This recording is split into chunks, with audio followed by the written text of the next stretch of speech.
সবাই শোনো।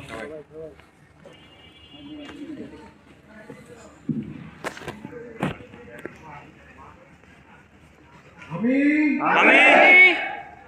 শপথ করিতেছি যে দেশের সকল প্রচলিত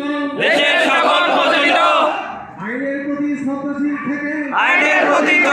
থেকে এই দেশের সকল নিয়ম কানুন মানিয়া চলিব।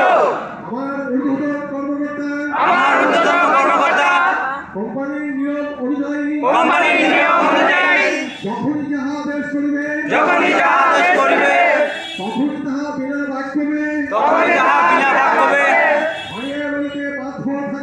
মানিয়া লইতে বাধ্য থাকিব এবং আমার উপর অর্পিত দায়িত্ব সর্বোচ্চ সততা কর্তব্যবোধ ও নৈতিকতার সহিত পালন করিব। হে স্রষ্টা আমাকে শক্তি দিন আমি যেন আমার ব্যক্তিগত সম্মান ও এই দেশের সম্মান